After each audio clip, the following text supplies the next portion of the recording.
네, 여러분 안녕하세요. 오늘부터 예레미야 통독을 5일간 하도록 하겠습니다. 함께 기도합니다.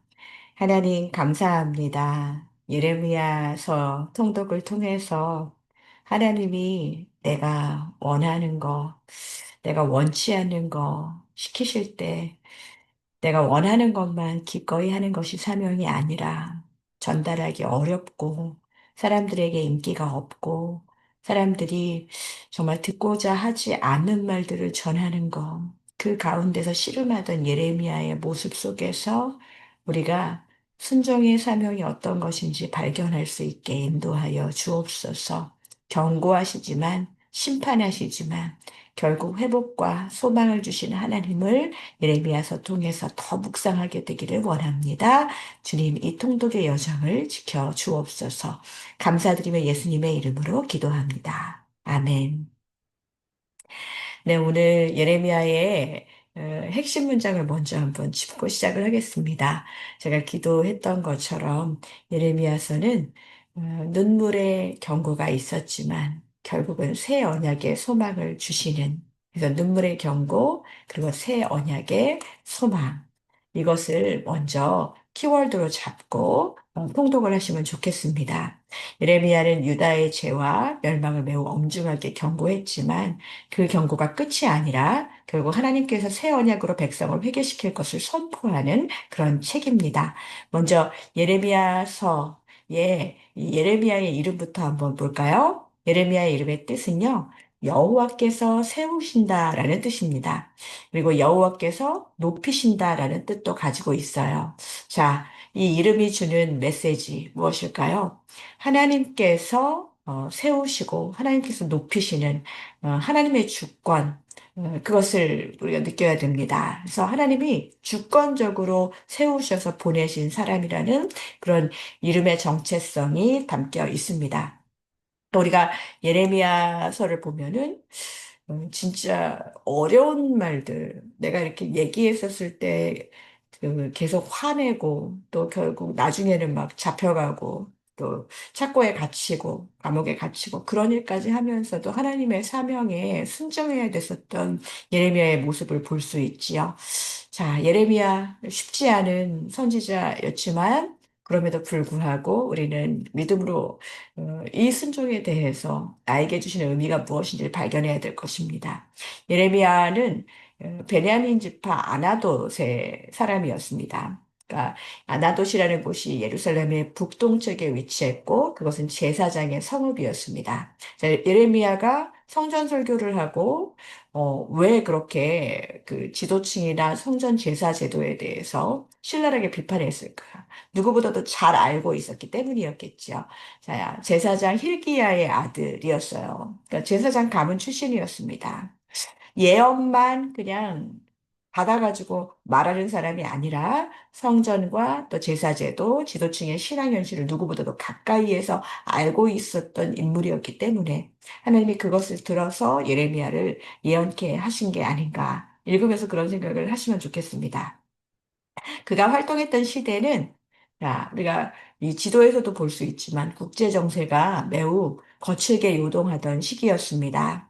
예레미야는 자, BC 7세기 후반, 그러니까 연도로 말하면은 요시야 왕 13년 때 정도니까 BC 627년경 정도 됩니다. 그때 하나님의 부르심을 받았어요. 그러면서 요시야 왕, 여호와스, 여호야김, 여호야킨, 시드기야. 자, 이렇게 40년 이상을 활동했었던 그런 선지자였습니다. 자, 이 시대를 한마디로 말한다면은 아수르라는 나라가 쇠퇴하면서 누가 바벨론이라는 그 나라가 부강을 하고 있습니다. 그러면서 계속 애굽을 의지하는 그런 모습, 유다의 모습. 요 애굽과 아수르와 바벨론, 그런데 예레미야서에는 바벨론 제국에 대한 얘기가 굉장히 많이 나옵니다. 우리가 예루살렘의 멸망이 몇 년이죠? 586. 네, BC 586년까지 이어지는 이 격변의 시기에 대해서 이야기하고 있습니다. 장소적인 무대를 한번 보겠습니다. 예레미야의 중심 무대는 예루살렘과 유다 왕국 전체였어요. 예레미야는 유다 왕국, 남왕국에서 활동하던 선지자였습니다. 그래서 성전들에서 또 왕궁 주변에서 거리와 광장에서 심지어는 토기장이의 집 같은 일상의 공간까지 하나님의 메시지를 선포했습니다. 그리고 예루살렘이 무너진 뒤에는 남은 자들이 애굽으로 내려가려고 할 때 그 흐름에 휩쓸려서 애굽까지 끌려간 것으로 그렇게 전해지지요. 다시 말해서 예레미야의 이 메시지는 그냥 가만히 기도하면서 성전 안에서만 또 그냥 방 안에서만 나온 그런 것이 아니라 이 나라가 무너지는 현실 한복판에서 선포된 말씀이라고 볼 수 있겠습니다. 이제 예레미야서를 이해하는 데 꼭 필요한 이 국제 정세의 흐름을 다시 한번 짚어보겠는데요. 자, 처음에 아수르의 몰락. 자, 그러면서 애굽이 개입하지요. 그러지만 결국은 바벨론이 패권을 잡는 그런 아수르, 애굽, 바벨론 이 패턴입니다. 그런데 이 예레미야서의 메시지의 핵심은 뭐냐? 단순한 그 정치적인 그런 것이 아니라 대부분이 지금 계속 유다가 갖고 있는 챌린지가 뭔가요? 강대국, 누구를 잡아가지고 이것을 이기느냐. 근데 그게 아니라는 것이죠. 결국 예레미야서에서 말하고 있는 열강의 의미는 강대국에서 줄을 잘 서서 구원을 얻는 것이 아니다. 누구에게 돌아오라? 네, 세상의 주관자이신 여호와께 돌아오라입니다. 아무리 우리가 이런 얘기를 해도 우리는 당장에 눈에 보이는 내가 붙잡고 싶은 대상, 또 그런 것들을 붙잡으면서 하나님께 돌아오는 것은 마음만 있을 뿐, 생각만 있을 뿐, 아니요, 마음도 제대로 없는 것 같기도 해요. 생각만 그래야 되는데 하지만 그 일이 어려운데 그 일은 하나님의 백성 사이에 있어서 이전에도 참 쉽지 않았던 일이었던 것 같아요. 여러분들이 이것을 보실 때, 이 아수르라는 나라가 이 예레미야가 부름을 받을 무렵에 이미 예전 같은 절대 강자가 아니라는 것, 쇠퇴의 국면이라는 것을 우리가 짐작할 수 있죠. 유다는 이제 우리가 좀 자립할 수 있지 않을까 같은 기대를 가질 수 있었지만 예레미야서는 그 틈을 이용해서 정치적인 계산보다 언약 회복이 먼저다. 언약 회복이 이 하나님 나라 백성을 회복시키는 데 있어서 근본이라는 것을 강조합니다. 그래서 새 언약에 대한 얘기가 그래서 나오는 것입니다. 아수르는 예레미야서의 그 직접적인 주인공이라기보다는 이제 세계의 질서가 바뀌고 있다라는 전환점의 역할을 해줍니다. 그러면서 이 애굽이 유다에게 매력적인 대안처럼 보였던 것이죠.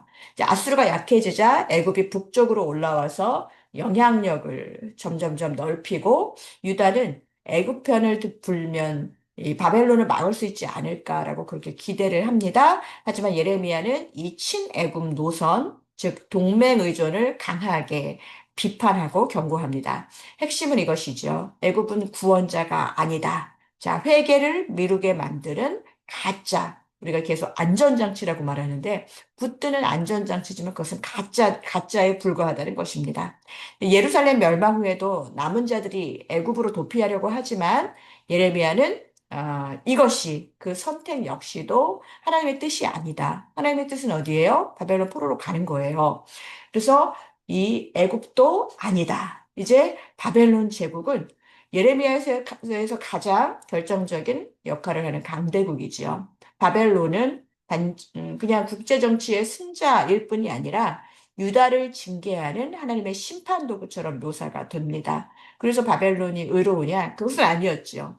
예레미야는 당시로서는 굉장히 충격적인 메시지를 전합니다. 참 쉽지 않은 이야기인데 정치적 반란으로 버티기보다 하나님의 뜻을 인정하고 회개하면서 불필요한 파국을 키우지 말라라는 방향입니다. 이것이 무엇이냐?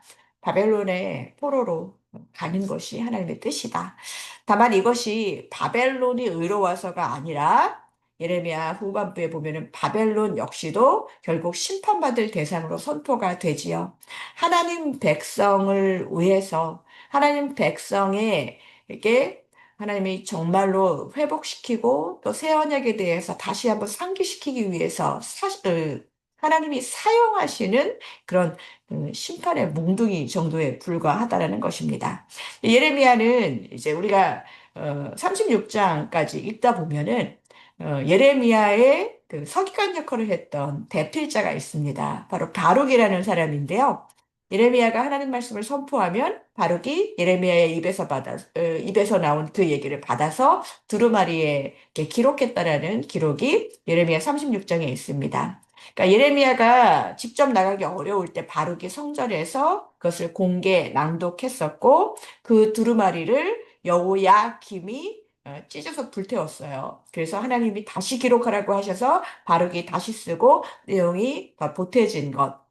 그래서 예레미야는 이 말씀이 예레미야서는 예레미야가 전했고 문서로 남기는 일은 그의 서기관인 바룩이 핵심적으로 맡았다는 것을 먼저 생각하시고 읽으셨으면 좋겠습니다. 예레미야의 구조를 한번 보면은 예레미야서는 크게 세 부분으로 나눌 수 있습니다. 제가 그 통독을 위해서 그냥 10장씩 거의 끊어 읽었지만 1장부터 45장까지는 그냥 계속 유다와 예루살렘에 대한 예언입니다. 죄를 고발하고 또 성전 설교를 하고 왕들과 지도층들에 대해서 경고하고 그리고 멸망 전후의 사건들을 포함하죠. 그러니까 45장까지 읽으실 때는 계속 유다의 심판, 예루살렘이 뭐 잘못했고 하면 계속 그런 이야기들만 이제 읽게 되실 거예요. 그러면서 46장에서 51장까지, 아, 이젠 좀 낫나 했는데, 여기는 이제 열방, 특히 강대국에 대한 이 예언으로 애굽과 또 모압과 에돔 등 여러 나라, 특히 나중에는 누구요? 네, 바벨론의 심판까지 그렇게 강조가 됩니다. 그리고 나서 이제 52장은 역사적인 부록으로 예루살렘 함락과 포로 상황을 정리하면서 책을 마무리합니다. 언제 좋아져? 그런 얘기인데, 네, 상황에 좋아지는 것보다는 그때그때 하나님이 주시는 메시지를 예레미야가 어떻게 순종함으로 얘기했는지 이걸 계속 읽으시면서 아, 참 쉽지 않았겠다. 야, 저에게 하나님이 말씀을 주시는데 그냥 1년 365일 좀 40년간이잖아요. 계속 너희는 망할 것이다. 너희는 포로로 갈 것이다. 너희는 회개해야 된다. 이런 얘기만 하는 선지자를 누가 좋아하겠어요. 근데 그것에 대해서 순종의 길을 걸어가는 예레미야의 이야기.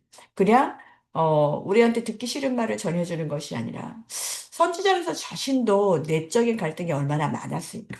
그런 면을 염두하고 읽으시면 예레미야서를 더 깊게 보실 수 있겠습니다.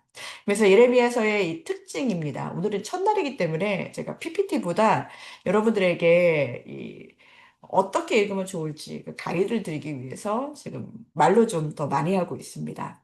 예레미야서는 예레미야라는 그 선지자의 별명이 눈물의 선지자잖아요. 그러니까 이 선지자의 별명처럼 왜 울었을까? 네. 어떤 사람들이 제가 설교하면서 많이 운다고 그런 얘기하는데 아무런 내면의 고백이나 내면의 이 움직임 뭐 어떤 분들은 그런 것들을 하면서도 눈물을 참는 분들이 있지만 저는 예레미야 선지자를 굉장히 좋아합니다. 그의 별명처럼 선지자의 내면의 고백이 강하게 드러나는 그런 책입니다.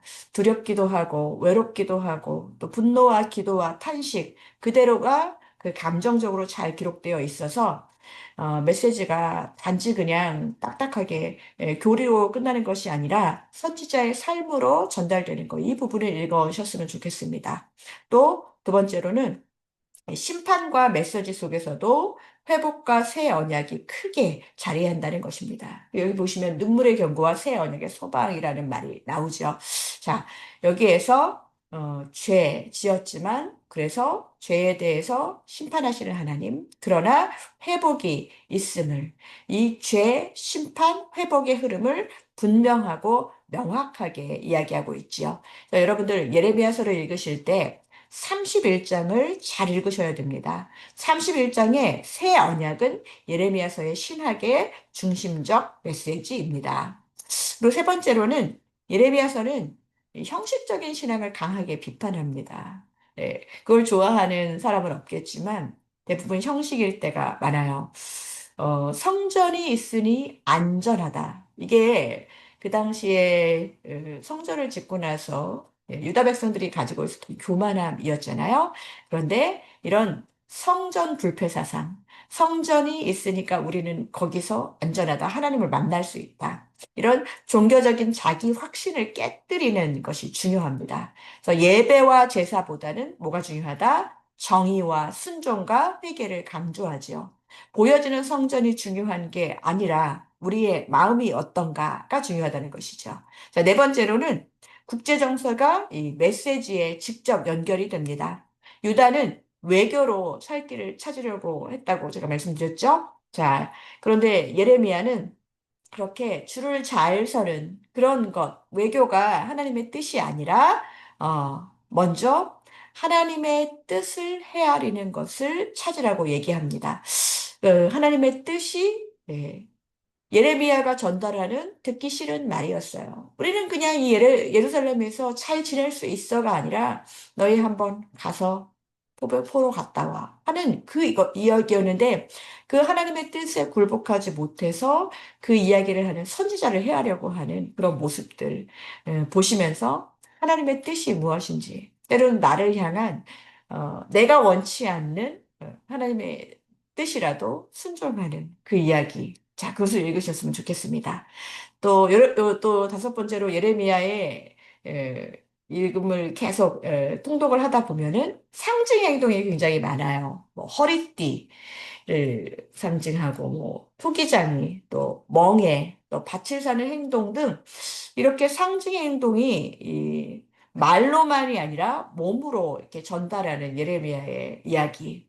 그러니까 참 말로 해서도 어려웠고, 근데 하나님이 하라고 하시는 그 상징 행동 자체가 너무도 이렇게 엽기적이라고 해야 되나? 네, 그런 몸으로 전달해야 되는 그런 선지자의 순종의 모습 참 쉽지 않습니다. 네, 여러분 이걸 그냥 목사의 그 순종해야 될 것, 선지자들 하나님의 부름받은 사람만 저렇게 하는 거야? 이게 아닌데 우리가 모두가 이제는 하나님의 부름받은 사람이라는 그 관점 아래서 오직 너희는 택하신 족속이요 왕 같은 제사장이요 거룩한 나라요 하나님의 소유된 백성이라고 우리 모두를 지칭하고 있는 것입니다. 순종이 얼마나 아프지만 해야 되고 감당해야 되고 하나님의 백성이라면 중보해야 되는지 그것에 대해서 읽으셨으면 좋겠습니다. 네, 여러분들 어, 이 편지나 설교나 이야기, 시가 이사야도 그랬지만은 이렇게 섞여가지고 굉장히 하다 보면은 길을 잃고 헤매고 하는 통독의 여정이 될지도 모르겠습니다. 그러나 요 몇 가지 이야기를 생각하면서 계속 순종을 향해 가고 있는 선지자. 그러니까 연대기 순서만으로 딱딱 이것을 맞추기는 어려워요. 그래서 주제와 편집 흐름을 함께 봐야 되는데요. 될 수 있는 대로 제가 가이드를 해드리도록 하겠습니다.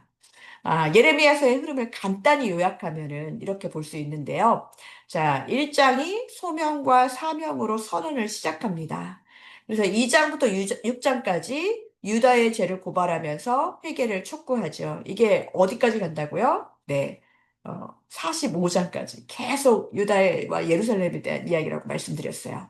그래서 1장부터 11장까지 읽을 때는 7장의 성전 설교, 그것에 대해서 유의해서 보시고요. 7장부터 그래서 20장까지 성전 설교와 지도층의 비판과 또 거짓 평안에 대한 경고가 집중이 되지요. 그리고 나서 21장부터 29장까지는 남유다의 말기 역사 속에서 예언이 구체화됩니다. 자, 그래서 1장, 2장, 6장, 그리고 7장부터 20장, 또 20장에서 29장, 이렇게 보게 되면 됩니다.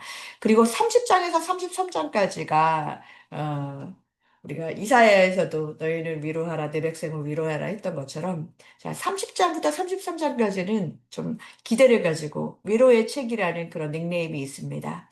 회복과 새 언약의 소망이 이제 여기서 많이 선포가 되지요. 그리고 나서 34장가에서 45장까지는 멸망 전후의 사건들, 또 남은 자들은 그럼에도 불구하고 불순종 문제가 계속 있는 거. 그러니까 포로로 끌려간 사람들보다 여기 남아있는 사람들이 더 비참한 거예요. 그러면서 46장부터 52장은 열방의 심판과 예루살렘의 멸망으로 그렇게 예레미야서가 끝나게 됩니다. 우리가 1장부터 6장, 오늘 읽을 그 통독의 분량에서 예레미야의 권위가 그의 성격이나 능력에서 나오는 것이 아니라 모태에서부터 하나님이 그를 직접 세우시고 보내셨다는 것을 읽으셨으면 좋겠습니다. 제가 좋아하는 히브리어 문구 중에 크라아니라는 말이 예레미야서에 나오거든요. 예, 그가 나를 부르셨다. 그래서 이 여호와께서 세우신다. 그러니까 우리는 내가 왜 이렇게 됐지? 내 모습이 왜 이렇게 힘들지? 이게 아니라 하나님이 나를 지금 이곳에 갔다가 세우시고 꽂으셨고 일으키신다라는 마음으로 이 우리의 삶을 이렇게 하나님이 이끄신다라는 이 하나님 주도편의 삶을 예레미야를 통해서 더 보셨으면 좋겠습니다. 그러면서 이 2장과 3장으로 넘어가면 유다의 죄가 단순한 실수가 아니라 하나님이 정말 아브라함 때부터 세우셨던 그 언약, 그것에 대해서 하나님의 백성이 깨뜨리고 배신했다는 거. 그러니까 영적으로 간음에 가까운 모습으로 계속 반복해서 고발하는 예레미야의 이 모습을 볼 수 있습니다. 그러면서 4장부터 6장까지는 북방에서 재앙이 온다는 그런 경고가 강하게 나타나는데요. 여기서 중요한 것은 특정 국가의 이름을 맞추기가 아니라 하나님의 심판이 다가오고 있다라는 긴장감으로 읽으셨으면 좋겠습니다. 1장부터 6장까지 그냥, 이거는 그냥 팩트네, 정치사네, 이거로만 읽지 마시고, 언약 관계가 붕괴되었다는 이 신학적인 틀을 가지고 읽으셨으면 좋겠습니다. 그리고 제가 강조하고 싶은 것은 이제 7장의 내용인데요. 예레미야서의 가장 대표적인 설교, 이 성전 설교가 바로 7장의 내용입니다.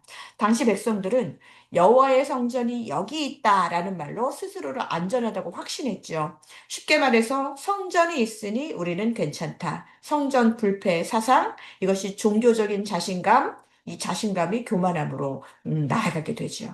그러니까 하나님은 그것에 대해서 인간의 확신을 정면으로 깨십니다. 우리가 뭘 가지고 있어서 팬시한 성전이 있어서 아름다운 찬양팀이 있어서 우리가 이곳에 앉아 있어서 그것이 아니라는 것을 정면으로 우리에게 그 생각의 틀을 깨라고 말씀하십니다. 그리고 여러분들이 7장에서 읽으셔야 되는 메시지는 무엇이냐? 건물이나 환경이나 상황이 아니라 순종이 기준이 되어야 한다는 것입니다. 그러면서 하나님이 문제 삼으시는 것은 제사나 절기가 아니라는 거, 문제는 예배를 드리면서 동시에 도둑질하고 살인하고 간음하고 거짓 맹세하고 사회적 약자를 억압하는 그런 삶을 계속 살아가는 것.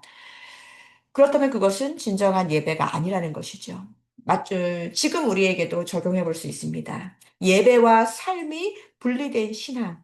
다시 말해서 예배는 드리지만 삶은 변하지 않는 신앙. 그냥 종교 생활이라고 말하는 것조차도 사실은 해당이 안 되는 것처럼 그냥 너무나도 괴리된 삶. 하나님 앞에서 그 예배의 행위보다 무엇이 중요하다? 언약의 삶.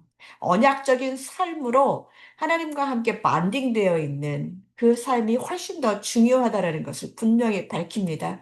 그러니까 이런 얘기를 들은 이 사람들이 좋아하겠어요? 우리는 성전이 있는데, 우리는 이 시스템이 있는데, 이런 거를 갖고 있는 사람들은 이런 얘기하면 좋아하지 않죠. 그래서 여러분들이 7장에서 12절의 말씀을 좀 짚으셨으면 좋겠어요. 자, 12절은 이렇게 나와 있습니다. 너희는 내가 처음으로 내 이름을 둔 처소 실로에 가서 내 백성 이스라엘의 악에 대하여 내가 어떻게 행하였는지를 보라. 그 경고의 말씀이죠. 네, 실로가 어떤 곳이었나요? 네, 성전이 있기 전에 성소가 있었던 자리였죠. 그러나 거기는 심판을 피하지 못했어요. 하나님은 이를 통해서 강하게 선포하시는 것, 성전 있다고 자동으로 보호받는 거 아니다. 성전 자체가 안전을 보장하는 마법의 방패가 아니기 때문에 이것을 들은 청중들, 예루살렘 사람들 굉장히 충격적인 메시지였지만 실로 보면서 니네도 정신 차려라 이것입니다. 우리도 실로와 예루살렘 성전을 보면서 지금 우리가 하고 있는 신앙의 모습, 종교적 행위, 이분법적 생활 이것이 있다면 우리가 하나님의 경고를 받고 있다고 생각하시면 되겠습니다. 그러면서, 와, 7장 16절에 이런 말이 나와요. 하나님이 이렇게 말씀하시는 거예요. 그런즉 너는 이 백성을 위하여서 기도하지 말라. 그들을 위하여 부르짖어 구하지 말라. 내게 간구하지 말라. 내가 내게서 듣지 아니하리라. 하나님의 마음이 막 신랄하게 나와 있는 이 표현까지 등장합니다. 가끔씩 답답한 일이 있을 때 기도하는 것도 답답하고 하기 싫고, 네. 이거는 뭐 중보기도 해보신 분들이면 내 맘 같지 않게 움직이는 사람들이나 상황을 보면서 이거 계속 기도해야 돼. 선교사님들 중에서 그 땅에서 정말 이 백성들 변하지 않는 사람들을 몇십 년간 보면서 기도하는 거 쉽지 않을 거예요. 회개 없는 종교 형식이 더 이상 통하지 않는다는 심각성을 극대화하는 건데요. 우리가 이 경고를 받아들여야 됩니다. 하나님이 어느 순간 니네 그렇게 말해도 내가 듣지 않을 거야. 이런 메시지가 나오면 안 되잖아요. 언약을 붙잡고 기도와 제사를 그 회개 없이 그냥 해치워버리고 해내버리는 그런 장치, 그런 태도 하나님 거절하신다는 것입니다. 회개가 없는 예배, 눈물이 없는 예배, 감사가 없는 예배, 하나님 들으신다고요? 아니요, 듣지 않으십니다. 성전 뜰만 밟는 우리들의 신앙생활에 대해서 예레미야를 읽으면서도 이 반성과 돌이킴이 없다면 안 됩니다. 여러분, 저도 여러분에게 신랄하게 이 이야기를 드리고 싶었습니다. 오늘 우리가 1장부터 11장까지 이제 통독을 할 텐데, 시선을 넓혀서 통독 포인트를 보셨으면 좋겠습니다. 이 세 가지, 죄, 회개, 심판, 죄, 회개, 심판. 자, 이 부분을 계속 반복해서 읽어내시면 좋겠습니다. 자, 특별히 11장은 신의 언약을 배경으로 유다가 언약을 깨뜨린 백성임을 선명히 못 박았습니다. 여러분도 하나님과 함께 나 이제 잘 지내볼게요. 하나님 진짜 하나님 붙잡을게요. 했었던 그 약속의 시간이 깨뜨려진 때가 있었을 것입니다. 1장부터 10장까지 그 경고를 들으면서 도덕적으로만 잘못된 그런 하나님의 비판이 아니라 어디가 잘못됐다? 하나님의 언약. 하나님과 함께하는 그 언약의 파기로 인해서 백성들이 이제 앞으로 심판받을 것이다. 라는 것을 읽으시면 되겠습니다. 그래서 여러분, 예레미야는 하나님이 그냥 시키는 대로 말한 거예요. 차가운 그런 입술에 그 차가움을 갖고 그냥 아무런 마음의 내적 갈등 없이 말한 것이 아닙니다. 눈물과 고통 속에서 선포된 말씀이라는 것을 잘 읽으시면서 그렇게밖에 할 수 없었던 선지자의 마음, 그의 긴장함과 애통함을 읽어내셨으면 좋겠습니다. 자, 이제 예레미야서 1장부터 11장까지 성전이 있느냐 없느냐 그게 아니라 내가 언약 안에서 순종하며 살고 있느냐. 나는 어느 교회를 다닌다가 중요한 게 아니라 나는 그곳에서 선포되어지는 말씀을 내 삶으로 담고 언약 관계 안에서 순종의 삶을 살아내고 있느냐. 그 부분에 대해서 묵상하고 또 돌아보는 그런 통독의 여정 되기를 간절히 축복합니다. 감사합니다.